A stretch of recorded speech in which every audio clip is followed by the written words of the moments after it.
Hello good morning my students. आज हमारा average का डे नंबर 2 है।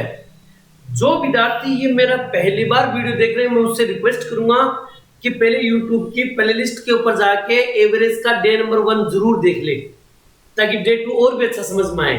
ओके, और जिन्होंने साथ साथ नोट्स बना रहे हैं तो आइए पढ़ते हैं उनके लिए डे नंबर 2। ओके, ऊपर हेडिंग लिखिए एवरेज डे नंबर 2 और जबरदस्त तरीके से इनके क्वेश्चन सोल्व करते हैं। ओके, आइए देखिए बेटा जी, आज का अपना है डे नंबर 2 और डे नंबर 2 पूरा का पूरा डिपेंड है क्रमागत संख्याओं का औसत ज्ञात करना। सर ये क्रमागत संख्या कौन कौन सी होती है, आइए डिटेल से पढ़ते हैं। ठीक है ना। सबसे पहले क्रमागत संख्या, क्रमागत संख्याओं को हम कह सकते हैं कि सर 3 प्रकार से विभाजित करेंगे। 3 प्रकार से, ध्यान से सुनना। सर कौन कौन सी संख्या, तो क्रमागत संख्याओं में सबसे पहले साधारण संख्या आती है, फिर वर्ग संख्या आती है और फिर आती है घन संख्या। घन संख्या क्लियर। अच्छी तरह से नोट्स बनाऊंगा बेटा जी, शानदार। पहले देखते जाओ आप लोग। साधारण के अंदर कौन कौन सी आती है, सबसे पहले प्राकृत संख्या, फिर आती है पूर्ण संख्या, उसके बाद में सम संख्या, सम के बाद में विषम संख्या, प्राकृत संख्या, पूर्ण संख्या, सम संख्या, विषम संख्या, उसके बाद में गुणज। ठीक है ना। उसके बाद में क्या आते हैं, गुणज। या आगे गुणज, गुणज के बाद में आते हैं भाज्य और अभाज्य संख्या। याद रखना, भाज्य, अभाज्य, भाज्य और अभाज्य हो गए। और उसके बाद में एक संख्या और आती है जिसको अपन बोलते हैं अपवर्तक। अपवर्तक क्लियर। ये सारी की सारी संख्या जो है ये साधारण संख्या में आती है। हम पढ़ेंगे प्राकृत संख्या का औसत कैसे निकलता है, पूर्ण संख्याओं का औसत कैसे निकलेगा, सम संख्याओं का औसत कैसे निकालेंगे, विषम का कैसे, गुणज का कैसे, भाज्य का कैसे, अभाज्य का कैसा, अपवर्तक के कैसे औसत निकलेगा और इसके क्वेश्चन किस तरह से एग्जाम में आएंगे। क्लियर। इसी प्रकार वर्ग संख्या के अंदर भी 3 संख्या आती है, एक प्राकृत संख्या का वर्ग, एक सम संख्या का वर्ग और एक विषम संख्या का वर्ग। ठीक है ना। इसी प्रकार घन संख्या के अंदर एक प्राकृत संख्या का वर्ग, ये विशेष करके याद कर लेना, बस इसमें एक ही याद करना है और कुछ याद नहीं करना है। तो टोटल हमारे पास पॉइंट कितने हो गए, 1 2 3 4 5 6 7 8 9 10 11 12 पॉइंट हो गए। कितने पॉइंट हो गए, 12। इन 12 पॉइंट को करने के लिए थोड़ी सी मैं स्पीड भी बनाऊंगा और आप लोगों को अच्छी तरह समझाने की कोशिश भी करूंगा। अगर ये 12 पॉइंट आपने ढंग से पढ़ लिए, ये समझ लो कि आपका एक भी क्वेश्चन बाहर से नहीं जाएगा, चाहे कैसे भी क्वेश्चन दे वो। ओके, तो चलिए करते हैं डिटेल से इनको स्टार्ट। आप सबसे पहले आप इसको नोट कर लीजिए ताकि कोई प्रश्न नहीं छूटे। ओके, कीजिए। देखिए बेटा जी, सबसे पहले तो मैं आपको ये कहूंगा कि आप इन प्रश्नों को करने से पहले, औसत के प्रश्न हार्ड नहीं आते हैं क्रमागत संख्याओं में, लेकिन इनकी जो लैंग्वेज है उन चीज को समझने की कोशिश करना। इसका उत्तर क्या होगा, मुझे उत्तर से कोई मतलब नहीं है, उत्तर बाद की बात है। पहले मैं आपको जो चीज समझा रहा हूं उसको समझने की कोशिश करना।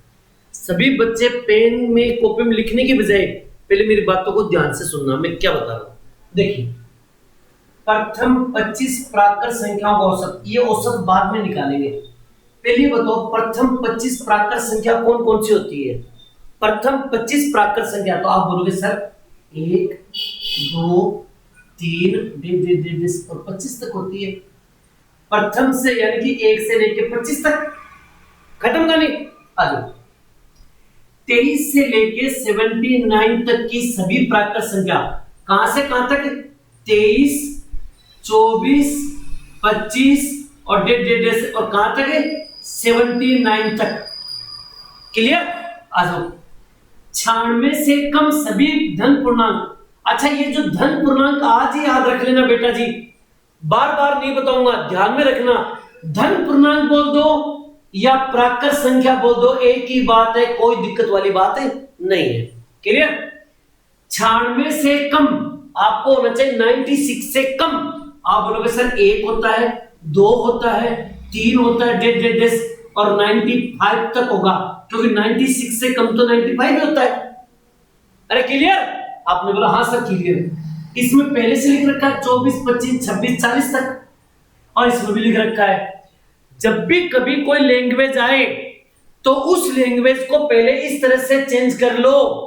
और अब हमें निकालना है औसत, और औसत निकालने का एक सीधा सा तरीका है, पहली वाली और लास्ट वाली दोनों संख्याओं को जोड़ दो, यानी कि 26 और 2 से डिवाइड कर दो, तेरा इसका आंसर हो जाएगा, खत्म कहानी। पहली वाली और लास्ट वाली दोनों को जोड़ दो तो 102 और 102 में भाग दे दो 2 का, तो आप आएगा 51 आंसर। पहली वाली और लास्ट वाली दोनों को जोड़ दो 96 और 2 से डिवाइड कर दो 48 आंसर। पहली वाली और लास्ट वाली दोनों को जोड़ दो यानी कि 64 और 2 से डिवाइड कर दो 32 आंसर। पहली वाली और लास्ट वाली, क्योंकि 1 2 3 ये भी तो क्रमागत है, पहली वाली और लास्ट वाली देखो m और m ये हो गए 2m और प्लस 8, और किससे डिवाइड कर दोगे 2 से। अरे भाई देखो ये m प्लस 8 दोनों को जोड़ दो तो 2m प्लस 8, 2 का भाग इसमें देंगे तो बचेगा m, अरे 2 से 2 कट जाएगा तो m प्लस प्लस और 2 का भाग 8 में देंगे तो 4 बार आंसर, m प्लस 4 इसका राइट आंसर हो जाएगा। मेरी बात आई होप कि पूरी अच्छी तरह समझ में आ गई होगी। कोई भी पर्सन हो पहले उसको इस तरह से कन्वर्ट करो, पहली और लास्ट वाली संख्या को जोड़ो और हमेशा 2 का भाग दे दो, आंसर आ जाएगा। ओके आगे बढ़ता हूं, उससे पहले इसको नोट कर लीजिए फटाफट बेटा जी। ओके कीजिए। अब देखिए बेटा जी, मैंने आपको बताया कि इन सब में पूछा है औसत क्या होगा, औसत क्या होगा, औसत क्या होगा, औसत क्या होगा, औसत क्या होगा, लेकिन इसको हम बाद में निकालेंगे। पहले जब भी कोई ऐसे क्वेश्चन आए तो पहले क्वेश्चन की परिभाषा, उसका अर्थ समझने की कोशिश करेंगे।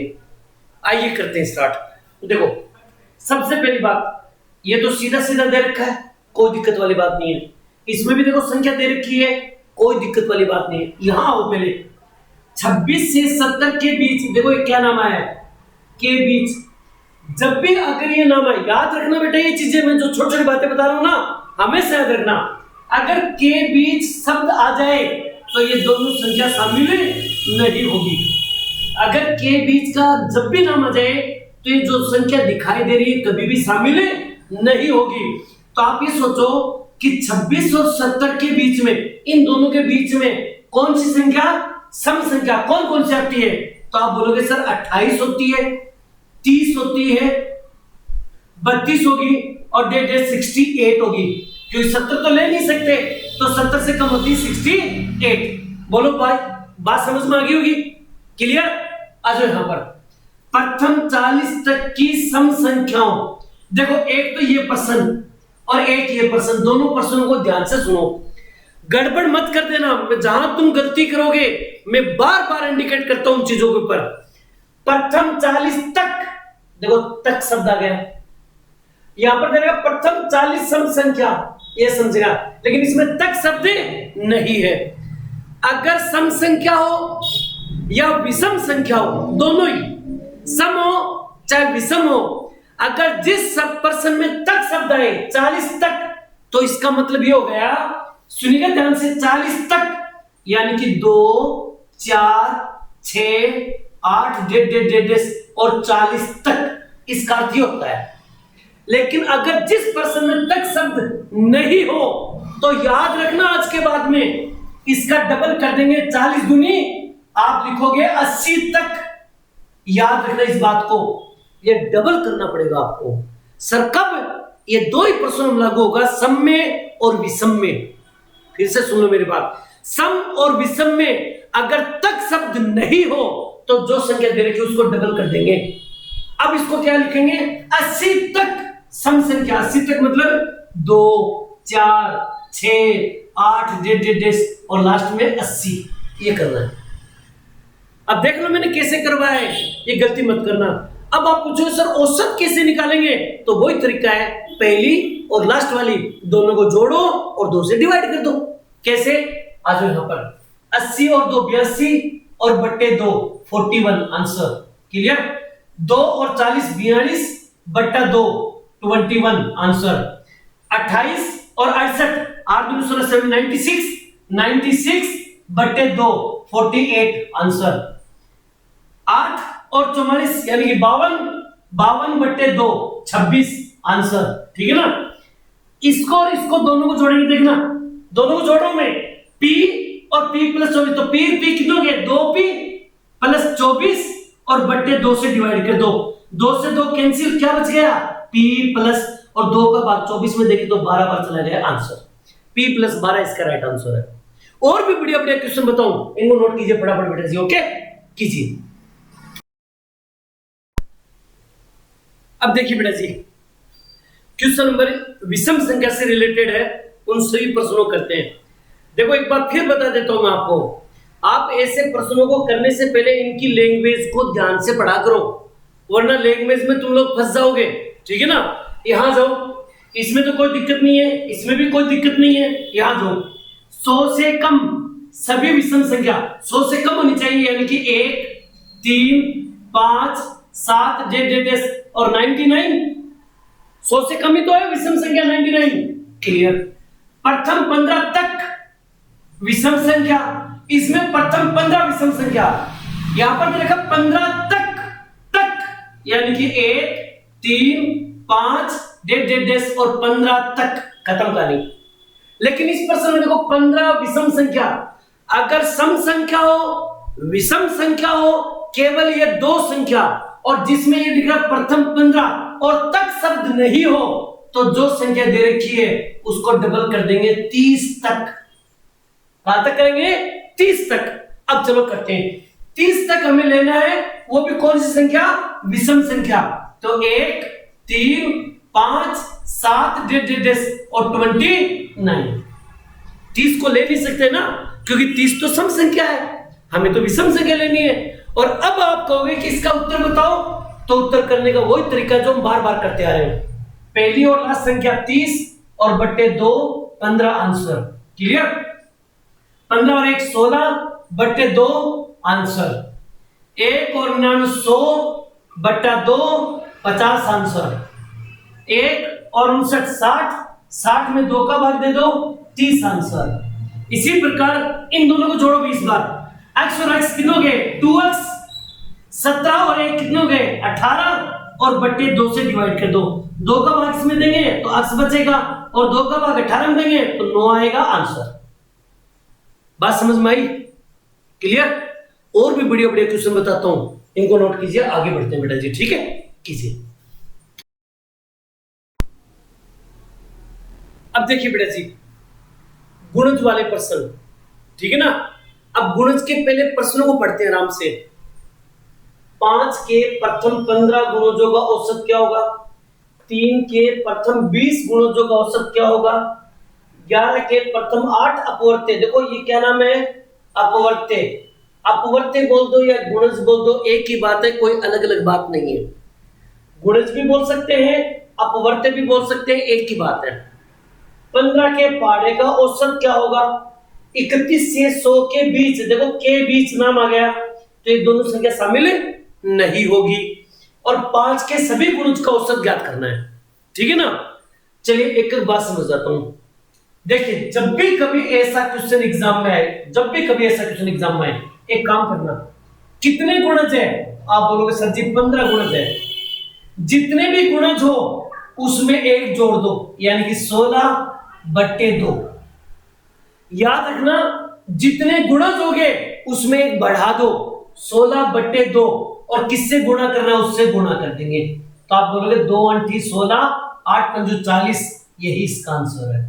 कितने गुणज है सर 20 गुणज है, तो क्या करोगे आप बोलोगे सर 21 बट्टा 2 करेंगे और गुणा करेंगे किससे 3 से, 3 से गुणा कर देंगे, 2 का भाग तो नहीं जाएगा, 21 3 63 और 63 में 2 का भाग देंगे, 2 3 6 2 1 2 2 5 10 आंसर ठीक है ना।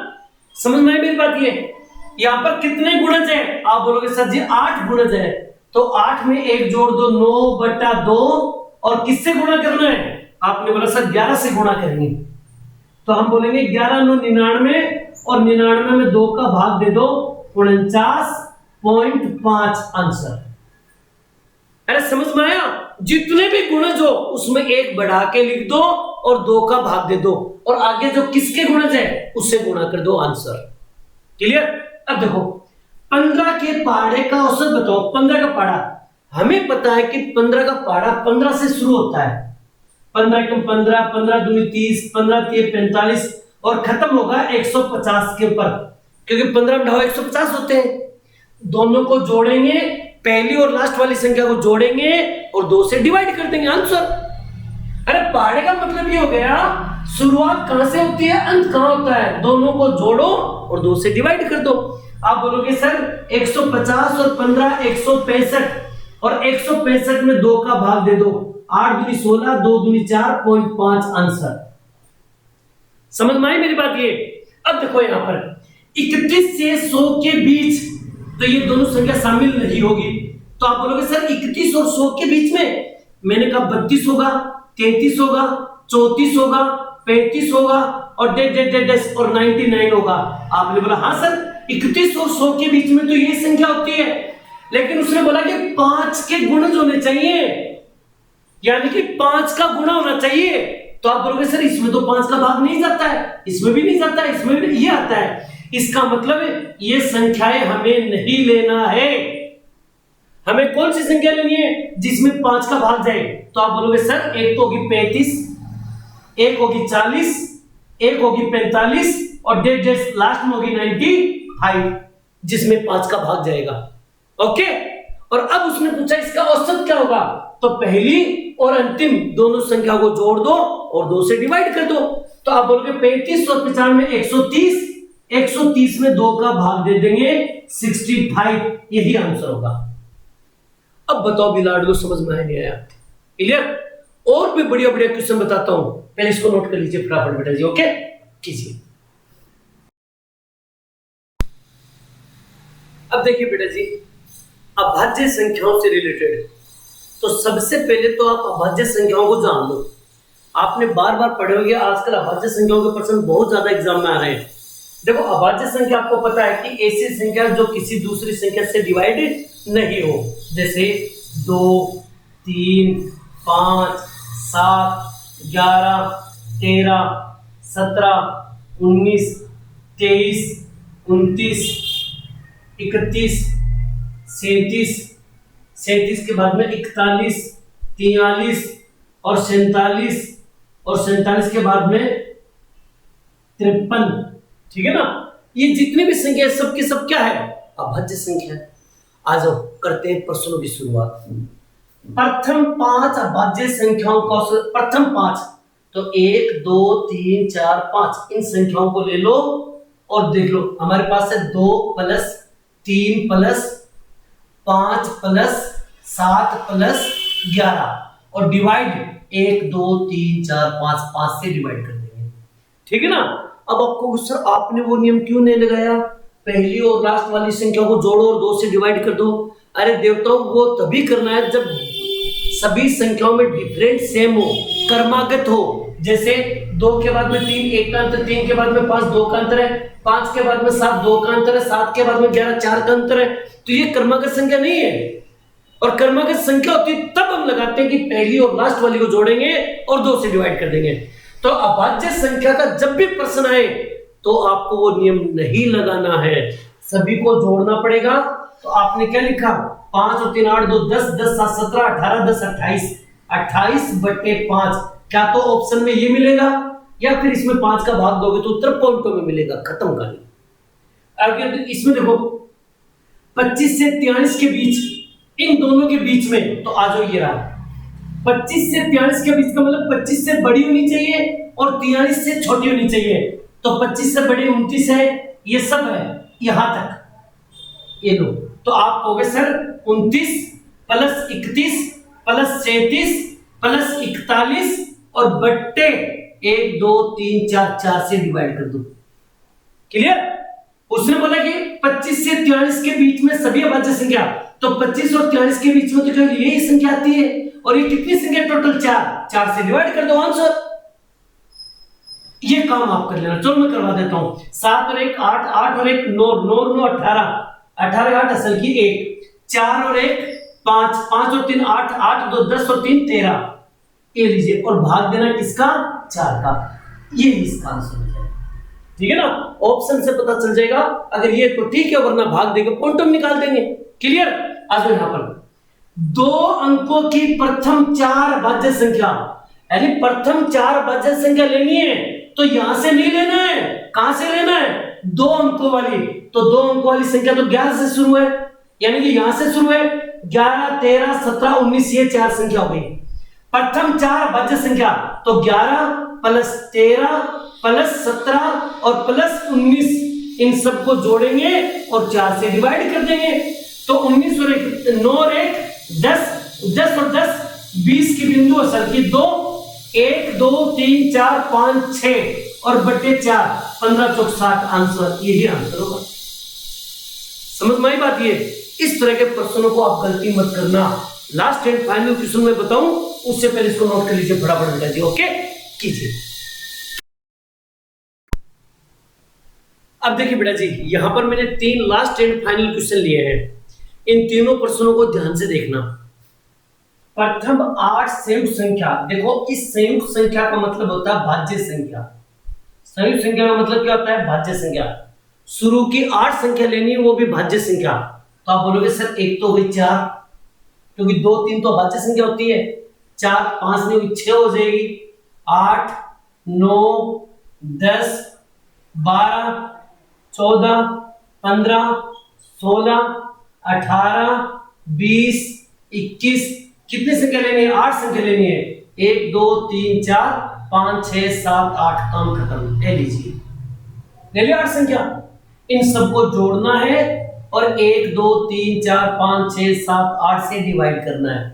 सर इसमें वो नियम नहीं लागू होगा कि पहले और अंतिम? नहीं, भाज्य और भाज्य में लागू नहीं होगा। तो अब आप क्या करोगे? 4 और 6 10 18 18 27 27 10 37 38 39 और 49 50 53 53 और 10 63 63 68 78 78 और 22 8 संख्या, तो 8 का भाग दे देंगे आंसर। क्लियर? इसी प्रकार यहां पर देखो 18 के सभी अपवर्तक। देखो इस नाम को ध्यान से देखना। अभी थोड़ी देर पहले एक नाम आया था, उसका मैंने लिखा था अपवर्त्य। अपवर्त्य, ये अपवर्त्य। इस अपवर्त्य का मतलब होता है गुणज। इस अपवर्त्य का मतलब क्या होता है? गुणज। ठीक है ना? लेकिन ये देखो यहां कैसे कबूतर आ रहा है? अपवर्तक। इसका मतलब होता है गुणनखंड। गुणनखंड यानी कि फैक्टर। क्लियर? फैक्टर। तो अब आपको क्या करना है? 18 के सभी फैक्टर का औसत ज्ञात कीजिए। अच्छा, 18 में किस किस का भाग जाता है बेटा? तो आप बोलोगे 1 का भाग जाता है, 2 का भाग भी जाता है, 3 का भाग भी जाता है, 5 6 का भाग भी जाता है, 6 × 6 = 18। क्लियर? 9 का भाग भी जाता है, 9 दूनी 18 और खुद 18 का भाग भी जाता है। सर 18 में किस किस का भाग जाता है? इनका भाग जाता है। इन सबको जोड़ो, 1 2 3 4 5 6 का भाग दे दो आंसर। 1 और 2 3 3 3 6 6 6 12 12 18 30 30 और 9 39 39/6। यही आंसर होगा। 3 के पारे से ऊपर नीचे कटते हैं, ये भी 2 के पारे से कटते, काटो तो काट दो, वरना ऑप्शन से आपको पता चल जाएगा। क्लियर? मेरा कहने का अर्थ है कि सबको जोड़ के ही भाग देना पड़ेगा। पहली और अंतिम वाला इसमें नियम लागू नहीं होगा।